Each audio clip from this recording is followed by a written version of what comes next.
Yeah, again, that's because the circle did hard shift away from that west ridge. I don't think you could necessarily say that Gen.G's poor performance that round was because of the camp. Sure.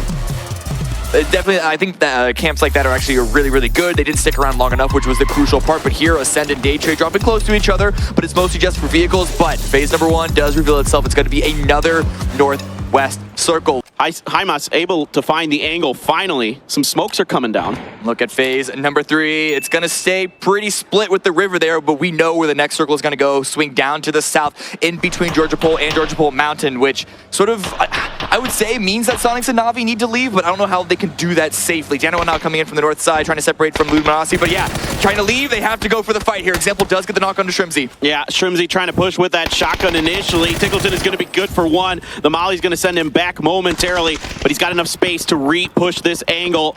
Now we're going to be watching briefly, expecting a player to be in there. Maybe going to be able to stick this res. Uba on the flank. Mime, is he going to be aware of this? No, he's not. Oh! H-Win gets him anyway. What a turd from H-Win. That could completely change the dynamic of this fight. Uba was going to be the win condition for Na'Vi here and just completely destroyed, not able to get the knock when he should have. And it is all onto Example. Sonics are staying up with all 4 remaining. So this is a slow fight for them to take, but they are winning it decisively.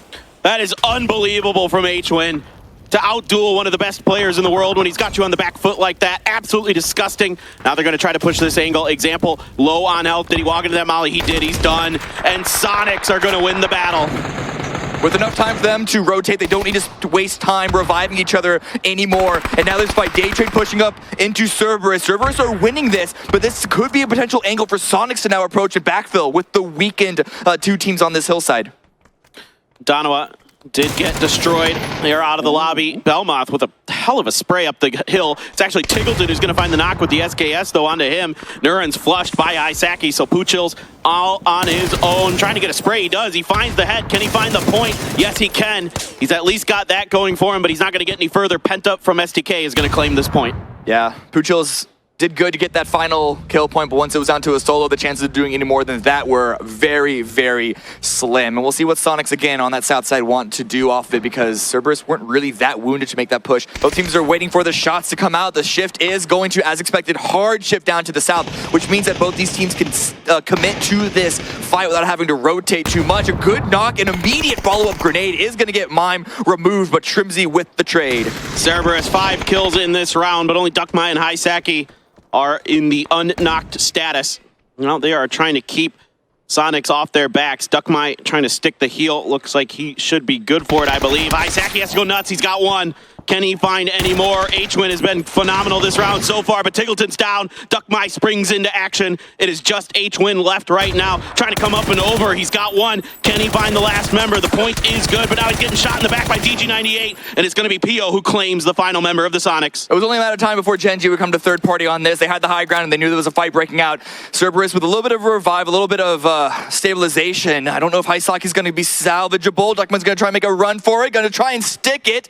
It's close. And I don't think Gen.G are in quite grenade range to stop this from happening. However, the presence, the control for Cerberus is almost 0 now. Of Tianba here. I'd love to see LG find a timing on a third party from the containers. Let's see if they can do it. Xiao DD has got a Mark 14 to make matters worse for everybody here on this eastern edge. Those vehicles get close to going up in flames, but Xiao DD and Xiao Bei both with knocks and kills onto Tianba. So that approach getting punished heavily. It's only 77 remaining. Frag grenades out to try and alleviate some space from 4 a.m. And here comes the push from Luminosity. All right, Luminosity going to be sending it towards the back lines of 17. Potentially, no, they're going to turn direction. Maybe see if they can take that space that Tianba just had, but that's super dangerous into the 4 a.m. territory. Maybe a grenade is going to soften up 4 a.m. Relo's got the kill there, even though he gets knocked in the process, and that is going to be 4 a.m. down. Luminosity has this position, but for how long? What amazing timing for Luminosity. That was actually 77 from Tianba, who did the lion's share of the work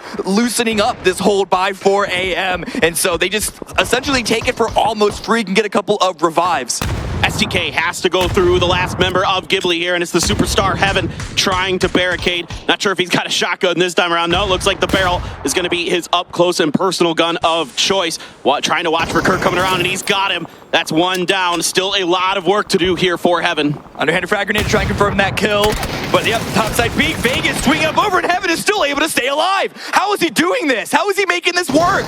He's insane. He's absolutely insane. What a turn. Thinking about the res onto Tosi, maybe just delaying that bleed out a little bit longer. In the meantime, Gen.G is scuffling with Cerberus. Foxy gets a knock. He's got Hisaki coming up and over, but Hisaki so fast, taming there for the trade. It is just Hemas left now, trying to out-duel Pio up above him. Pio thinks about trying to push the angle, but is not going to commit. GG go down, Ascend dealing damage to SEK as well, and when is Pio gonna finally make this peak? Spots him, but Hemas has been waiting this entire time. Oh, Hemas was just completely ready for it.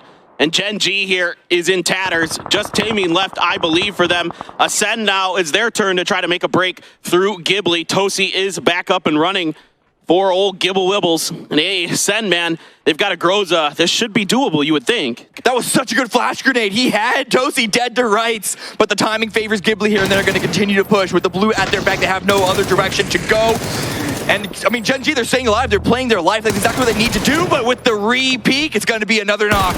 Tosi's just a little bit better right now. Is he going to get payment? He is! Tosi takes Gen.G down. What a play from Ghibli. He's going to go down to the blue, but Heaven is still alive and taking space. I don't think Tosi is going to get revived, but Ghibli, all grand finals, has just been squeezing every single point out of the rounds they can get.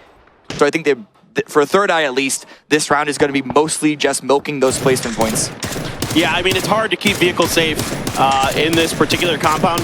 Heaven trying to get in, not going to happen. That is going to be Ghibli going down in 5th, but a remarkable performance from them in this game. Yeah. As we look to center up once again. Look, I was trying to get the last bits of damage under the tire through that window.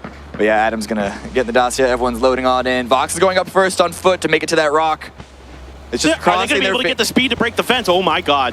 It was close. I've actually never considered that, but yeah, you do need to have at least a little bit of momentum behind you. It just struck me. I'm like, oh, this might not go fast enough, but Lil Ghost, I think, is in grenade range of this rock.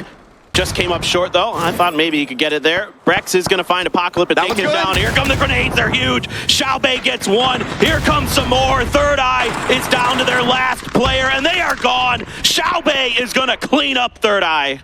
Man, I mean, Third Eye, that was the only option that they had, and they really should have expected this result. 17 with such a good spread and the range for frag grenades, but now Ascend versus 17 fighting for first. 3 versus 4. Let's see if Ascend has anything to say about it. Brex and Kilyakai trying to watch the flanks, but they have work to do. I'm loving Xiaodid's flank onto the north side, trying to find that initial angle. Mika, though, ready with the underhand, but yeah, Xiaodid's going to find the first onto Brex. Yeah, Brex was not ready for it. It's a really good position. Now they're going to double stack it with Lil Ghost up there. Some grenades to try to go for the flush. Kilyakai, desperate send in towards the front lines here of 17. Suju there. He's got a Groza. If he could get a little bit closer, he could really make it sing. He's the last one alive now for Ascend. Forget it. 17 Gaming is going to take a 15-kill chicken dinner to start the day.